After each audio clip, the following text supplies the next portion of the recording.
E aí, pessoal, tudo bem? Sejam bem-vindos a mais um episódio do Confessional Podcast. É uma alegria ter vocês fazendo parte da nossa audiência. Se você ainda não é inscrito, se inscreva aqui no canal. Se você ainda não compartilhou esse canal ou algum episódio desse projeto com algum amigo seu, pelo amor de Deus, compartilhe aí. Deixe seu like aqui. E o assunto de hoje é mais um assunto leve, sutil e sereno, que afinal é o objetivo desse podcast, que é os excessos do homem contemporâneo. Pensando aí nesse Setembro Amarelo, nesse período de fala sobre depressão, ansiedade, angústia e outras mazelas que nós vivemos, nós vamos hoje conversar um pouco sobre esses excessos que o homem vive. A realidade, Uriel, é que pós-queda, todos somos mazelados, em menor grau ou em maior grau. E eu acho que quando a gente fala em excessos do homem contemporâneo, a gente pensa basicamente em 3 excessos. Pensando na tríade passado, presente e futuro, a gente pode ter um excesso de passado, que é o que a gente comumente chama de depressão. A gente pode ter um excesso de presente, que é o bom e velho estresse, e um excesso de futuro, que é a ansiedade, quando a gente está tão preso, né, que a gente não consegue viver o presente. A tríade do homem A moderno. tríade do homem moderno. Rapaz, dá pra gente Já ser vamos o lançar um livro. primeiro livro do Viu, Confessional pessoal? Podcast. Qual câmera que eu olho aqui? Nós vamos lançar um livro aí. A tríade do homem moderno. Rapaz, a gente tá cada dia... Esse projeto aqui vai pra frente, gente. Vocês só precisam compartilhar. Se vocês compartilharem, em breve, ó, vários livros vai sair aí. Tá resolvido. Impressionante. Mas é isso, Rodrigo. Como é que a gente lida com essa Essa tríade, né? tempestade? É. Eu diria que isso aí é... É vespeiro, viu isso aqui, viu? Isso aí é loucura, a gente tá falando disso. Tá pisando em Mas ovos a aqui. gente precisa ajudar a igreja. Não Exato. tem como a Sim, gente com certeza. É verdade. não olhar para isso aqui. É espinhoso porque a gente tá lidando com pessoas. E lidar com pessoas, a gente tá lidando com a vida delas e as pessoas têm medo. Exato. Então, não, mas falem sobre depressão. Uns vão querer ouvir sobre depressão, mas alguns vão fazer assim. Vocês vão falar sobre isso mesmo? Aí já vem o medo, né? É. Outro vai dizer assim: se vocês fizerem, eu não vou ouvir. Mas qual é o medo de ouvir ou ver a gente falando sobre o assunto? Porque ele não quer mexer Em coisas naquela profundas do gaveta que coração, está né? muito bem guardada. Isso. E a pessoa vai ter esse receio de... Mas assim, o nosso grande interesse é começar a pensar. A gente sabe que num episódio de podcast a gente não vai ter como aprofundar nada. Até algumas pessoas perguntam a gente, mas será que não daria? Mas será que a gente consegue nesse início aprofundar isso? Será que a gente tem esse objetivo? Eu acho que o grande lance, a grande perspectiva é a gente fazer com que as pessoas acordem para ela lidar com esse tipo de situação. Então, quando a gente olha para essa contemporaneidade, e aí vem logo à mente, por exemplo, James K. Smith falando a respeito desse tipo de problema do homem, né? Quando a gente olha para isso, diz assim: mas por que será que um homem quer lidar consigo próprio? Porque é como se ele tivesse perdido justamente essa perspectiva de Deus. A gente não tem como começar a falar sobre isso e não pensar nessa questão da perspectiva de como o homem tem enxergado a Deus. E quando a gente olha para o aconselhamento, existem 2 temas importantíssimos aí. Um é a questão de como o homem olha para si próprio e como o homem olha para Deus. Se eu tenho um homem não olhando para Deus, a gente tem um problema. Por quê? Se o homem olha para si próprio, e aí já tem muita gente pensando, então vocês vão falar mal da psicologia. Não, o problema não é a psicologia. O problema é o homem. Antes que você tente assim, vocês já estão querendo tirar aí. Não, ele está tratando do homem. Se o homem tira Deus, quando a gente olha para qualquer coisa que tire Deus, a gente tem um problema seríssimo. É porque a gente esquece que a gente tem uma estrutura criacional que é referente. Então, nós somos feitos à imagem de Deus, À né? imagem de Deus. Então, a gente a nossa estrutura não consegue fugir da estrutura É que uma Deus estrutura criou, né? dependente. E dentro dessa Exato. dependência, eu não tenho como não olhar quem é Deus, o ser de Deus, como ele nos criou. Então, Deus, o homem. Então, quando a gente consegue olhar bem essas 2 estruturas, e alguns teólogos vão falar a respeito dessa questão, por exemplo, da antropologia, né, de como a gente deveria realmente olhar para o homem, qual seria a melhor perspectiva. Então, quando a gente olha para criação, queda e redenção, por exemplo, a gente sabe que Deus criou perfeito, a gente excedeu, né, se envolveu com a pecaminosidade e a gente agora está dependendo dessa restauração. A gente sabe que em Cristo a gente caminha para isso. Mas quando eu pego um problema desse e tento isolá-lo, a gente vai ter uma questão muito difícil, porque a gente não consegue resolver a vida da gente particionando ela. A nossa vida não é uma fatia de pizza. Ela é uma pizza inteira, né? Ela é uma pizza inteira. Então, assim, se eu digo, não, a minha vida tem as questões físico-químicas. Tem sim, mas ela não é só isso. A minha vida tem a fé. Ela não é só isso. As questões físico-químicas, a minha fé em como eu lido com a economia, em como eu lido com Os meus com relacionamentos. os meus relacionamentos, em como eu olho para a vida e penso eticamente, ou para as pessoas que são da arena, como eu olho para a questão do direito, Pra política, né? para a política, ou seja lá qual for, tudo isso faz parte da minha vida. Então, se eu tenho problemas no passado, eu tenho que tentar olhar a partir da perspectiva bíblica. Como é que Deus espera que eu olhe para aquilo que já aconteceu, ou eu tentando reviver novamente aquilo que passou? Então, a gente precisa, né, colocar a nossa vida perante Deus, não só viver Corandel, né, mas olhar para o Senhor e dizer assim, Senhor, eu quero viver da melhor maneira possível. Como é que será que a gente poderia construir isso, Zé? Eu acho que a gente precisa, assim, para construir, né, esse bom funcionamento, a gente primeiro olha para quem Deus é, e como você bem falou, né, a gente precisa olhar para a estrutura que Deus criou. Então Deus criou o ser humano perfeito, um mundo perfeito, mas que nós tínhamos a possibilidade de pecarmos. E acima de tudo, nós fomos criados, né, numa estrutura para glorificarmos a Deus e para vivermos em comunidade, espelhando essa glória de Deus, né? Então, se a gente consegue, a gente precisa partir da criação, como você bem falou, né? Nessa tríade de criação, que é da redenção. Então, se a gente parte dessa estrutura, a gente parte do nosso problema, que é o pecado, que não é a economia, não é a política, não é o direito, não é o meio ambiente, não é nada externo, e sim algo interno, que é o nosso pecado. Então a gente tem o pecado, a gente tem essa estrutura de queda e a estrutura de redenção, de que os nossos problemas nunca são o fim da história, e sim a gente tem uma esperança de algo mais, que é a esperança da redenção que Cristo provê pra gente, né, na cruz do Calvário. E eu acho que a gente precisa dessa estrutura porque, e aí entrando mais especificamente na área de passado, Rodrigo, e eu acho que essa é uma área que você vai nos ajudar muito, né, por conta dos seus anos de aconselhamento, que é eu acho que a gente pode olhar para o nosso passado de três formas, na verdade, né? A gente pode olhar de uma forma que eu diria que seria uma forma mais saudável, entender que, enfim, que passou e que foram momentos... Forma saudosa, né? É isso, de uma forma, eu diria, adequada, porque a gente reconhece que aconteceu, a gente entende que passou, a gente não vive querendo voltar, mas a gente também não fica, ai meu Deus, e se eu tivesse feito isso, Preso, isso, né? o que seria feito diferente? Então acho que a gente pode olhar, fora isso, a gente pode olhar de uma maneira, que aqui eu não estou falando de política, tá pessoal? Mas resgatar é o termo que a gente usa muito na política.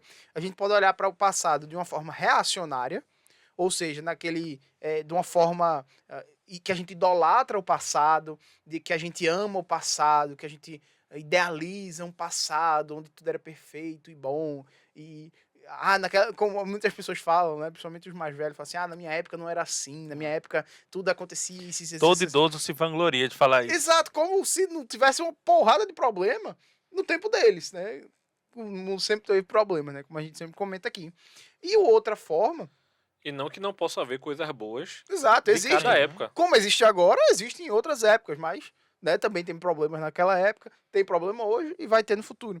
E eu acho que outro problema é a gente também não conseguir olhar para o nosso passado e entender como a graça de Deus foi manifesta ali, né, qual era o propósito de Deus para aquele momento específico. E eu digo a você, eu digo a qualquer um de nós que tá nos ouvindo, pessoal, não tenha dúvida que da experiência mais simples de sofrimento que você passou, a experiência mais complexa, e eu falo isso por já ter sofrido algumas coisas bem complicadas, de que nada que você passou não passou pela bondosa mão do Senhor. Então você pode não entender, você pode achar que, mas Deus não estava aqui, será que Deus me esqueceu, será que né, Deus me abandonou? Mas pode ter certeza que, independente do que você passou, Deus continuou no seu trono de glória, reinando soberano e administrando a sua vida nos mínimos detalhes. Deus não muda porque a gente passou por algum tipo de problema, né? Exato. Então não vai haver esse tipo de movimento. Quando a gente olha para o nosso passado, e muitas pessoas vão se remeter a isso como algo relacionado à depressão, a gente tem algumas perspectivas a se olhar aí. Então, porque as pessoas costumeiramente é ótimo, né? Mas porque as pessoas... É pra enfatizar, né, pra enfatizar. deixar bem, bem firme. Mas porque as pessoas querem reiterar isso aí. Porque ela vai dizer assim, ó, naquele momento eu não soube lidar. Eu diria que se a pessoa já conseguiu fazer esse movimento, tá ótimo. É meio caminho andado. Porque ela já está conseguindo visualizar que lá atrás houve um problema e que ela já consegue dizer que houve um problema. Sim. Então, essa é uma perspectiva. Tem pessoas que estão ainda vivendo... ela está vivendo dentro do problema. Então, ela não vai ter esse tipo de leitura. A negação, né? Né? Se é que ela entende que está negando. Sim. Entendeu? Mas ela está olhando assim, dizendo assim, faz tantos anos que eu vivo dentro desse tipo de situação. Então, essa é uma outra questão. E vão ter pessoas que vão dizer assim, mas isso só aconteceu porque eu vivi assim. A gente tem uma outra questão aí. É tipo assim, quem viveu, viveu. Quem não viveu, ainda vai viver. A gente não sabe se vai viver. A gente não pode negar a dor, isso é uma coisa importantíssima. E a pessoa que viveu a dor, ela não vai dizer assim, só eu vivi. A gente não pode fazer isso. A gente precisa cuidar do outro, olhar para a dor e tentar ajudar a pessoa, olhando para a cruz de Cristo, e dizendo assim, é possível você sair daí. Exato. E muitas vezes a gente não percebe que Deus capacita pessoas para fazer determinadas leituras. Mesmo que você não esteja conseguindo. Algumas pessoas vão chegar para você e vão dizer assim, rapaz, será que se você não tivesse começado a tratar isso, você não estaria melhor? Será que você não quer se permitir ser ajudado? Muitas vezes a pessoa acha que eu estou dentro do problema e eu não posso sair dele. Como é que você está dizendo que não pode sair? E Cristo muitas vezes mostra caminhos a gente para sair desse passado. Então, por exemplo, eu tenho um exemplo prático aqui. Né? Como é que eu estou filosofando aqui e a gente não vai para a prática. Uma mulher ia sair com conhecimento de causa. Engravida, tem um filho, mas anos antes perdeu a mãe. Então o que é que acontece na mente dela? Eu não vou saber criar meu filho. Ninguém vai me ensinar a criar meu filho. Porque minha perspectiva era que alguém me ensinasse a criar. E a pessoa que poderia fazer isso comigo era minha mãe. E aí o que acontece? Essa mulher, vão dizer que ela teve depressão pós-parto. Então, mesmo que haja a doença ali, e a gente não está querendo negar a doença. Isso é importante, viu, pessoal? Escutem bem essa parte. Mesmo que haja a doença ali, qual seria um bom caminho? Não. Outras pessoas podem lhe ajudar. A gente pode criar uma rede dentro da igreja, por exemplo, para lhe ajudar a você aprender a criar seu filho. Hoje a gente tem literatura muito boa a respeito de criação de filhos, com perspectiva bíblico reformada, que pode ajudar a gente a fazer isso. Então, quando a gente olha para isso assim, não tente rotular, não. Acho que o melhor caminho é ajudar. E ajudar vai fazer a pessoa construir a sair desse passado. Então, esse é um exemplo prático. Um outro exemplo prático. Eu iria casar, mas meu noivo faleceu. Isso é uma coisa séria? Muito sério. Muito sério. Muito sério. Quem quer perder qualquer pessoa? Ninguém. Nós perdemos os nossos pais, ou as nossas mães, ou os avós, e é um impacto muito grande. Você iria casar, ou então você perder um cônjuge. A Bíblia não fala hora nenhuma que a gente não deve viver o luto. Ela diz, chorai Com os que choram. com os que choram. Então a gente deve ser consolador também. Se nós somos criados à imagem e à semelhança e o Espírito é o consolador, porque eu não posso ser instrumento na vida do outro para consolar? Agora, em determinado momento que eu percebo que a pessoa deve começar a reagir, eu vou chegar para ela e vou dizer: Fulano, vamos voltar à vida, vamos voltar à normalidade, passos curtos, né? Olhando para a vida cristã, lendo, por exemplo, salmos de esperança. Não é mais o momento de ler salmo de lamento. Olhar, Tentar passar a fase, né? tentar passar a fase. Então, esse tipo de coisa, a gente sabe que é muito difícil, a gente sabe que as pessoas vão sofrer, que vai haver o período de luto, mas a pessoa precisa caminhar. Né? O grande problema é que as pessoas querem ser que nem os amigos de Jó, que simplesmente rotulam, mas não ajudam. O grande objetivo daqueles homens era chegar para eles assim: você está passando por isso. Muitas vezes a pessoa sabe pelo que ela está passando. O que ela quer é que alguém pegue na mão dela e diga assim: não, eu vou caminhar com você. Às vezes quer só que você escute. Ou Muitas simplesmente vezes. escutar. Então, é desafiador? Dá trabalho? Dá. Mas onde é que está a nossa esperança? Em Cristo.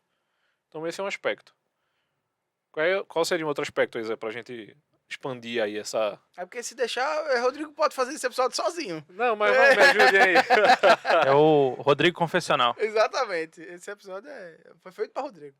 Mas eu acho que o outro aspecto, Rodrigo, nesse inteirinho todo, é que a gente precisa... E eu acho que quando você olha, na verdade, quando você olha para toda essa situação, de que você precisa ter paciência, você precisa ter uma sabedoria de fato, né, para ouvir, uma sabedoria para saber o que dizer, né, como eu sempre gosto de lembrar, né, naquela boa palavra alcançado, né, como dizem em Isaías, eu acho que você também precisa ter a capacidade de pensar lá na frente, muitas vezes. Porque eu diria que a melhor parte, né, e eu acho que quando tu tava falando, eu tava pensando sobre uma coisa, de que como nesse aspecto a nossa vida ela é muito parecida com a vida de um atleta.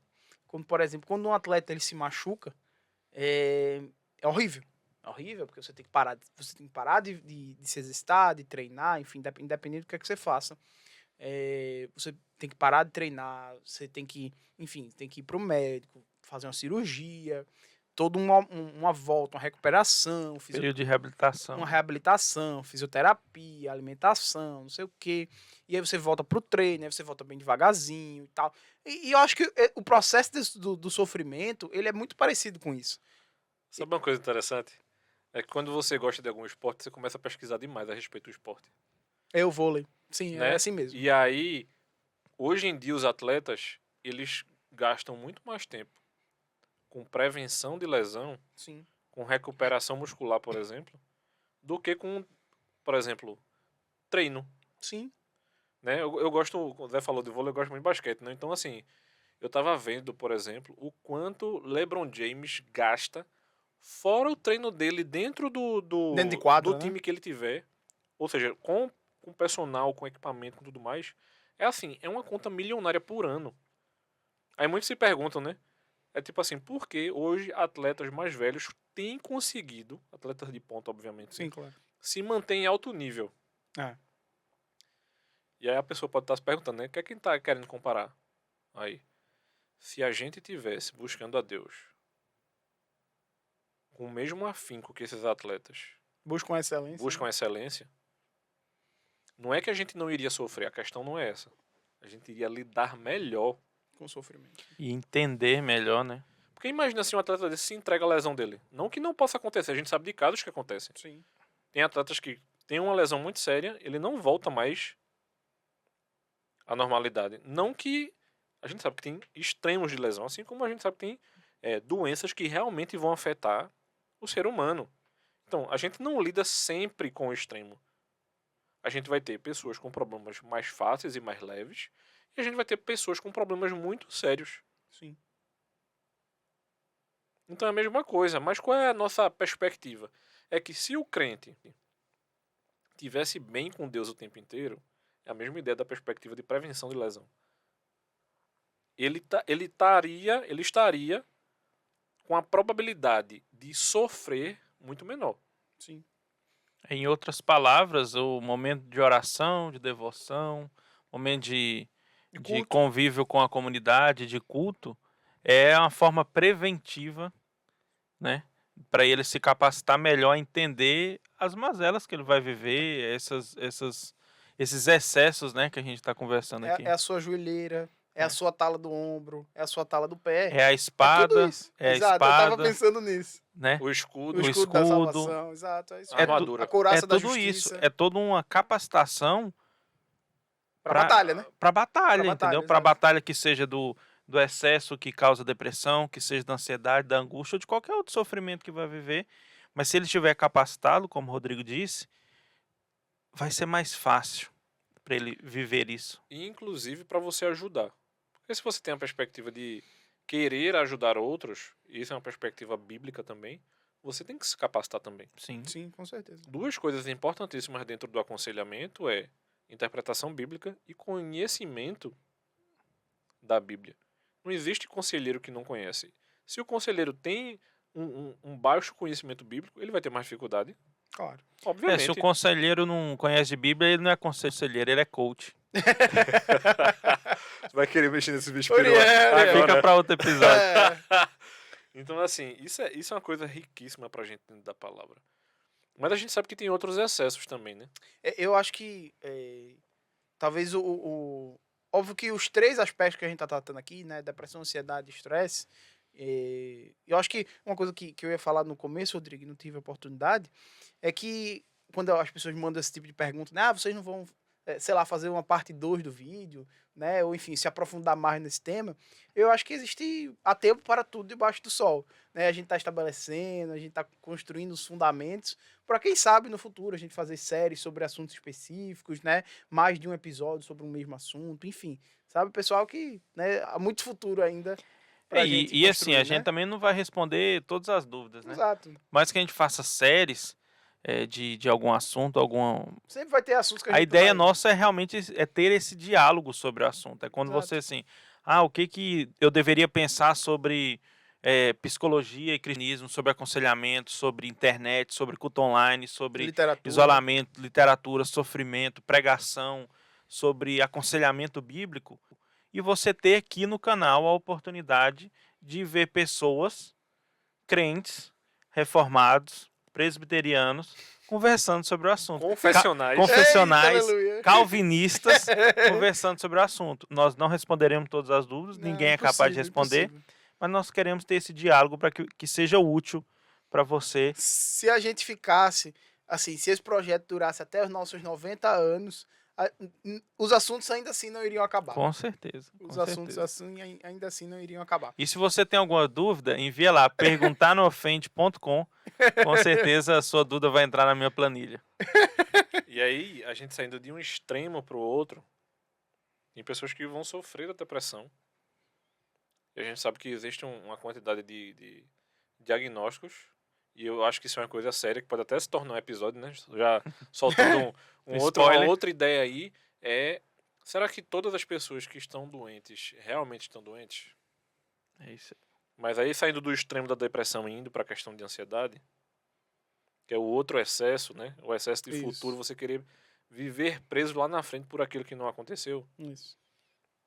Eu acho que aí a gente tem visto uma igreja que sofre mais, né? É mais comum a gente ver pessoas sofrendo com o futuro, mas aí a gente tem uma outra questão aí, que é justamente quando a pessoa diz assim, eu quero controlar a minha vida e dizer para Deus como vai funcionar lá na frente. Quero ditar as regras. Achando que a gente tem a capacidade, e eu não diria não só a capacidade, porque a capacidade é até mais fácil de você lidar, mas assim, de que você tem mais sabedoria do que Deus, de que você sabe os melhores fins O seu plano é melhor, né? e os melhores meios, e que o seu plano é melhor do que o plano de Deus. Cara, é surreal. Assim, eu sei que passa por muitas outras coisas, mas assim, você achar que Deus, na sua providência, que governou bondosamente e sabiamente toda a humanidade por todo esse tempo, não sabe qual é o melhor caminho para sua vida. Porque eu acho que esse é o. Acho que Sendo ele, a gente sempre acha que a gente inventa a roda. E sendo até ele nisso. o ser que te fez, É, te exato. projetou, escreveu a sua história, É. mas você, como É. coadjuvante de tudo isso, Sabe mais do que ele. sabe mais do que ele. Agora, eu acho que uma grande dificuldade nossa é a gente sabe onde as pessoas estão querendo chegar ou estão tentando resolver. A gente sabe onde as pessoas estão tentando resolver.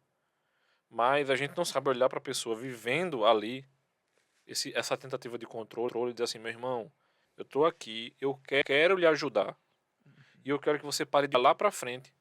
Porque quando a Bíblia chega para a gente dizer assim, o homem pode fazer planos, mas a resposta certa virá do Senhor, o que é que ele está querendo dizer para a gente? Planejar não é pecado não, meu irmão. Você Pelo pode planejar contrário, a né? sua vida inteira. Agora, se Deus vai...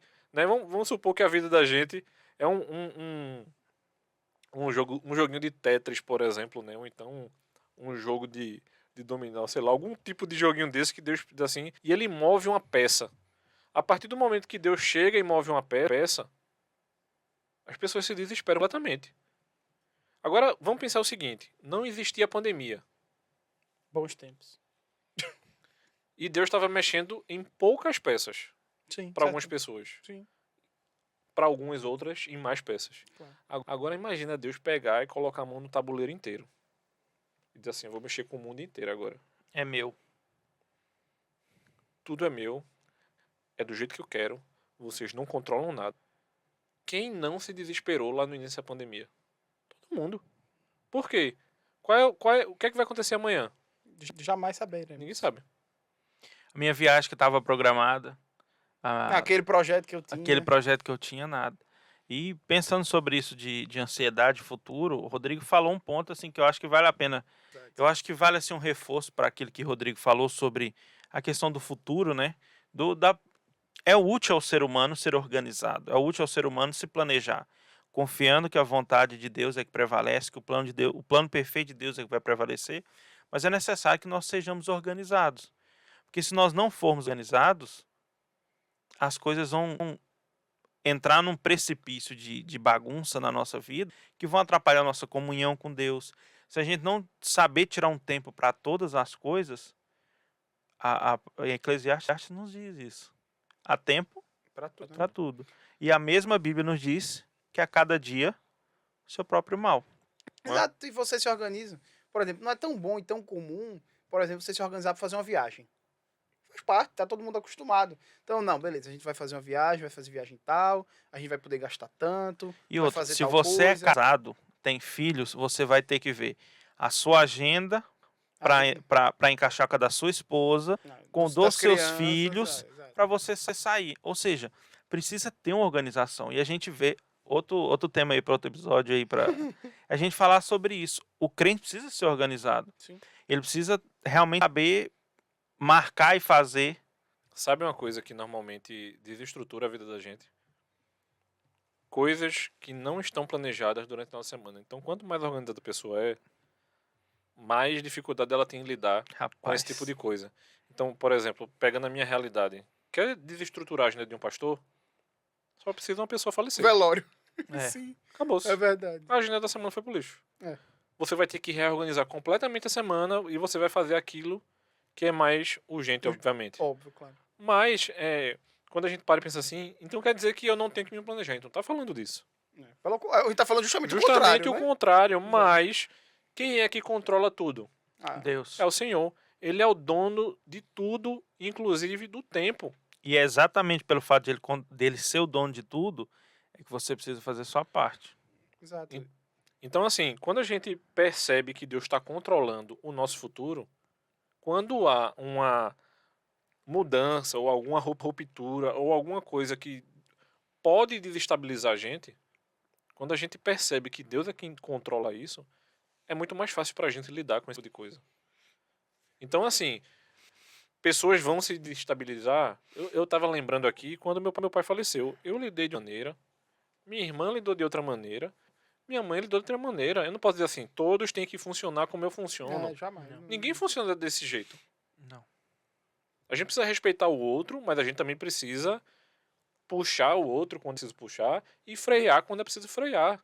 Então, ninguém é o tempo inteiro feliz, mas também ninguém é o tempo inteiro triste. Cristo chega pra gente e diz assim, vocês precisam viver em equilíbrio. Então, quando a gente pensa em viver, como o Zé gosta de falar, né, que é a expressão do reverendo Vadislau, ter uma vida corandeu perante o Senhor está chegando pra gente assim, como é que você tem vivido, meu filho? Dentro da minha vontade, que é a maneira equilibrada de viver, ou se entregue ao passado, ou se entregue ao futuro. Os extremos são perspectivas e meios muito turvos pra gente. A gente se perde, se desespera por isso. E eu acho que a gente perde até a oportunidade, sabe, Rodrigo, quando esse tipo de coisa acontece. E eu lembro de um caso recente que aconteceu, né, comigo numa viagem que eu fiz e acabei ficando doente no primeiro dia da viagem, né? Vocês lembram bem desse dia, dessa viagem? E é engraçado, você assim, cara, é caro, você viaja, aí Você tira um tempo. você combina, você organiza, eu vou comer em restaurante tal, vou fazer passeio tal. E aí no primeiro dia eu fiquei doente. Eu disse, putz, perdi minha viagem, né? Mas como foi bom, ainda que em meio a várias dores que eu senti, como foi bom, foi incrível, por exemplo, sentir, por exemplo, o cuidado da minha esposa nisso tudo. Porque ela é enfermeira, né? Exato. Além dela Porque ser se ela enfermeira. fosse veterinária, poderia não dar certo. Não, exato, exato. Mas assim, cara, como o cuidado, assim, por exemplo, eu tomei diversos remédios, né, pra doença que eu tive, e muitos deles eu tinha que tomar remédio de madrugada, né, por conta do horário do antibiótico e tal, e ela acordava, eu dormindo ainda, eu meio grog, ela ia lá e botava, né, o remédio no meu ouvido. Enfim, então assim, eu perdi alguns passeios, perdi, mas faz parte da vida. E eu acho que essa é a nossa. Quando a gente se programa e quando a gente vive, entendendo que a gente faz planos, mas que a resposta vem do Senhor. Não, beleza, eu perdi a oportunidade de ir em restaurante tal, de fazer passeio tal, mas eu ganhei uma mega oportunidade de ser profundamente amado pela minha esposa, de sentir o cuidado dela, de ter um momento. Óbvio, seria muito bom a gente ter aproveitado a viagem como a gente tinha planejado, mas não vou voltar outras oportunidades. E naquele momento era aquilo que o Senhor tinha planejado pra gente. Então a gente planeja, mas a gente também não pode achar que o controle está 100% na nossa mão. Então, não, eu sofri, mas eu entendi que aquilo estava dentro dos planos de Deus, que é aí que nos leva, eu acho que, Rodrigo, para o último excesso, né, que a gente... Terminando esse momento falando de amor, né? Exato, exato, é bonito, é bonito. Peace and love. A gente partindo pro terceiro e último ponto, né, da nossa conversa, que é o estresse, né, que muitos dizem que é um dos males do nosso século, né, junto com a ansiedade e a depressão, de certa forma. E eu acho que talvez o estresse seja, talvez dos três, o mais onipresente. Porque, bem ou mal, todo mundo é um pouco estressado em algum aspecto. Seja uns são mais estressados no sentido de se irar mais fácil, às vezes no trânsito, ou outros se estressam porque alguma coisa está dando errado, ou a gente se estressa porque não está conseguindo fazer alguma coisa. Mas a gente está sempre se estressando. Por quê? Porque as coisas não saem do nosso jeito, porque a gente não consegue controlar todos os fatores. Mas eu acho que, acima de tudo, porque a gente não consegue entender que o nosso presente está na mão de Deus e a gente não consegue se contentar com aquilo que Ele nos dá naquele momento específico. Eu acho que a grande palavra, olhando para essas três perspectivas, seja o excesso do passado, seja o excesso do futuro, o excesso do próprio presente e não saber lidar com a nossa rotina, com o nosso dia a dia, com aquilo que acontece na nossa semana, é justamente essa questão do contentamento. Acho que é a grande palavra, né? É a grande palavra. Mas, normalmente, nós não estamos contentes porque a gente tentou tomar o controle de alguma coisa. Exato. Seja de não querer sair, por exemplo, do passado, Isso. ou de tentar se livrar dele de todo jeito, de tentar controlar o futuro, ou de ter medo de um possível futuro, ou de achar que durante o nosso simples dia eu consigo controlar tudo aquilo que vai acontecer nele. A gente já acorda sem saber o que vai acontecer. Você pode até ter uma agenda, mas você não tem como garantir, né? Aí de repente você acorda, aconteceu um problema em casa. Seu filho adoeceu. Vai pro trabalho? Trabalho como? Tem que levar o menino para o hospital. Ou para aqueles que sofremos, uma dor de cabeça que você não consegue fazer nada. Ou então já acordou com enxaqueca. É. O dia vai ter que ser reorganizado. É. E às vezes você vai pro trabalho com enxaqueca, volta do trabalho com enxaqueca, e quem tá esperando você em casa? Os meninos Os estão lá. filhos, a esposa, o inverso, né? Ou o marido. Isso. E por que o Senhor permitiu naquele dia? E vem novamente a lembrança. Você tem estado contente com aquilo que o Senhor tem lhe dado nas coisas mais simples do seu dia? Seja num simples desejo de almoçar, ou naquela viagem que você tem planejado, e principalmente olhando nessa perspectiva de maior aperto financeiro, às vezes é uma viagem simples. Exato. Você só quer, por exemplo, sair de uma cidade para outra, Só se desligar um pouco. bem perto de onde você mora. Mas ainda assim, tudo isso está debaixo do controle do Senhor. Então, essa perspectiva de alegria na Bíblia, de ser, né, de ser bem-aventurado, de ser feliz. Feliz é aquele que está com o Senhor. Quando a gente olha para as bem-aventuranças, por exemplo, são perspectivas maravilhosas que Cristo apresenta para a gente ali. Então, eu que estar feliz, seja no problema, seja na tristeza, e seja até dentro da normalidade. Até o cotidiano para algumas pessoas incomoda. A rotina, né? A muitas rotina. vezes. Deus nos chamou para ter uma vida simples. Sim. Uma vida ordinária, né? Então é o dia comum, a igreja comum, as rotinas e normalidades da nossa vida. Se a gente não sabe viver o simples, não vai ser No extraordinário no que a gente vai saber, extraordinário né? que a gente vai saber viver, não. Exato. Eu gosto muito de Eclesiastes, eu gosto muito de olhar para Eclesiastes. E a gente abriu o episódio falando disso, né? Não tocou em Eclesiastes, mas ele falou. Mas que a gente gosta de olhar lá para Deus assim, não, lá atrás era muito melhor. E aí Douglas Wilson comentando Eclesiastes, ele diz assim, será que se você pensasse em qualquer cantor da nossa época, ele não olharia lá para trás? Ou, se eu trouxesse Salomão para o presente, o que é que ele escutaria? É até difícil pensar. E eu gosto de pensar o seguinte, lá em Eclesiastes, só quem tinha música eram os poderosos. Salomão poderia ter a música que ele quisesse. E hoje a gente tem a música que a gente quiser no nosso celular. E às vezes o plano do aplicativo tá dentro do seu próprio plano. Você nem tem que pagar um segundo, Tá tudo a um clique segundo de valor para ouvir a música que você quer. Sim. Mas às vezes não basta ouvir sua música. Você tem que tentar. É como se a gente estivesse tentando. Eu gosto muito da expressão que Jonas Madureira uma vez usou. É como se a gente estivesse tentando sublimar o tempo inteiro. Não, a música aqui não basta. Eu tenho que ver o show.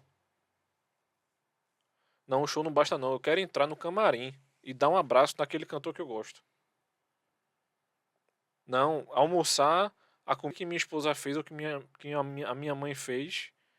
Eu não quero não. Eu quero ir para um restaurante. Eu digo, meu amigo, eu quero ver você falar isso até você casar. Casou, você vai suspirar pela comida da mãe. E não porque a comida da sua esposa é ruim, mas por quê? Porque a gente vive descontente. E Provérbios fala disso também. E ele vai trazer o exemplo da sanguessuga. Eu vivo atrás daquilo que eu posso ter, mas aquilo que Deus quer que...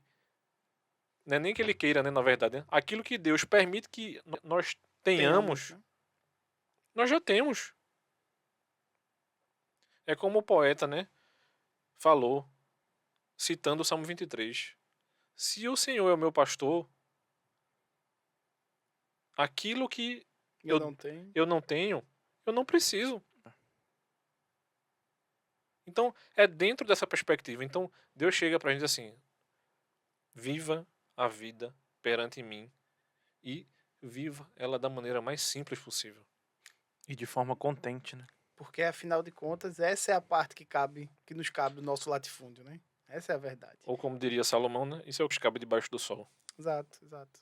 Então a gente pode, meu irmão, resumir, eu acho que, né, tudo que a gente conversou aqui, que independente de qual seja o excesso que a gente possa vir a ter, seja de passado, seja de presente, seja de futuro, o que a nossa verdadeira esperança de curar qualquer uma dessas, óbvio que tá, pessoal, a gente sempre tem que enfatizar isso, né, nos dias de hoje, que a gente não está negando doenças e questões físico-químicas, mas tratando teologicamente os assuntos, a nossa única esperança para realinhar todos esses excessos no nosso coração é o Senhor Jesus.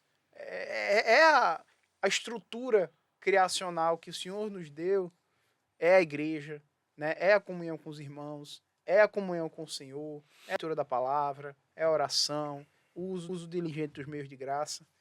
Porque tudo isso dessa vida ordinária, como o Rodrigo bem falou, é o que nos cabe. A gente, óbvio que alguns de nós seremos empresários importantes, alguns de nós seremos talvez políticos importantes, ou alguns de nós simplesmente seremos funcionários que vão trabalhar 40 anos na mesma empresa e vão bater ponto e vão sair e toda a mesmice, né, como bem fala Eclesiastes, ou talvez nossa vida seja imprevisível e talvez nossa vida seja, né, muito louca e sem rotina mas independente de como seja a sua vida, independente de como ela esteja, a nossa salvação para qualquer um desses excessos e para realinhar e tirar o que precisa ser tirado, colocar onde precisa ser colocado, está nas mãos do Senhor, está na nossa salvação no Senhor. Uriel, depois que a gente olha para esse cenário que a gente conseguiu montar aqui, eu acho que a gente poderia pensar em indicar alguns livros, né, aos irmãos para que a gente possa... E esse tema tem, assim, nós não temos muitos, né, mas nós temos bastante coisa boa produzida já ou já traduzida para a língua portuguesa. A gente não pode deixar de lembrar a Depressão de Spurgeon, que foi publicado pela Edições Vida Nova. Nós podemos lembrar do Depressão, de Ed Welch, foi publicado pela Cultura Cristã.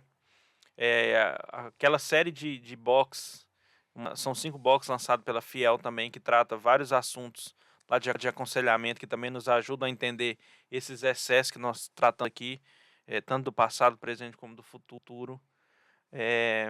Nós temos livros que são úteis, principalmente para o pastor, né? Tanto o Reset como o Refresh lá da editora Fiel, que agora me fugiu o nome do autor. Não sei o que, Rhymes, eu acho, né? Eu não lembro não, mas se você pesquisar no site da editora Fiel lá, você consegue ver, até eles estão fazendo Murray, eu acho. Então assim, são vários livros que tratam sobre o assunto, se você conseguir lembrar de mais algum aí para... Acho que tem o Super Ocupado, do Kevin Super DeYoung. Ocupado, Kevin DeYoung. Tem o Faça Mais e Melhor, né, do Tim Tim Charles. Charles. Tem o... Acho que é isso. Tem aquele da Tem Monergismo, que até eu citei aí, que eu não lembro. Seus Dias Estão Contados. Seus Dias Estão Contados, que é um livro muito bom, que trata sobre... Morrer de Tanto Viver. Tem Nota muita da coisa História boa, tem muita coisa boa. Mas tem um livro que há tempos que eu desejava que fosse traduzido, que até então não tinha sido. A gente tem vários livros que tratam sobre contentamento. Mas assim, eu diria que o maior deles é de um puritano, que é A Rara Joia do Contentamento. Sim, foi publicado Que recente. publicado recentemente Acho que foi Clear, não foi? Não foi o Clear. É uma editora pequena. Tô tentando lembrar aqui o nome Caridade dela. Puritana. Não foi não? É Caridade. Eu não tô Eu lembrando acho que exatamente o nome da editora, mas é uma editora pequena. Mas você pode procurar. Rara Joia do Contentamento. A maioria dos livros de contentamento surgem... Partem dele, né? Partem desse livro. É um livro riquíssimo e eu diria que vale muito a pena. Se você tem dificuldade nessa área, é um livro que realmente vale a pena a gente ler e se aprofundar e perceber mais que a gente precisa ser mais contente com as coisas simples e comuns da nossa vida. E uma última dica final aí é... Livraria Dort. Acho que é quem vende, né? Mas acho que não é quem publica. E a última dica que eu posso dar é a respeito de procure uma boa série em Eclesiastes. Eu acho que vale muito a pena você ouvir pregações. Emílio tem, mas você pode procurar em outras igrejas e você vai ser muito abençoado também ouvindo pregações a respeito de Eclesiastes. O livro é da editora Caridade Puritana. Então realmente o que o Zé tinha comentado. E para não deixar de citá-lo, o próprio Emílio, que eu falei agora, né? Tem o Isto é Filtro Solar, para evitar Sim, queimaduras eventuais. Excelente. Isto é Filtro excelente. Solar. Emílio, você pode escutar essa série no Spotify, você pode escutar assistir no canal no YouTube, você pode ler o livro. Com certeza você vai ser abençoado. E espero que você tenha sido abençoado com mais um episódio do Confessional Podcast. É uma alegria a gente conversar e dialogar sobre vários assuntos, inclusive esses excessos que nós falamos aqui. E a nossa oração é que nem nós, nem você venhamos a viver baseado nos excessos, mas que nós saibamos dosar tudo aquilo, não só para a glória de Deus, mas para o nosso contentamento. Que Deus abençoe vocês, que Deus abençoe vocês também que nos acompanharam até aqui. Se você ainda não é inscrito, se inscreva aqui no canal, deixe seu like, comente aqui um comentário positivo, pois o negativo pode ser bloqueado. Fiquem com Deus e até o próximo episódio.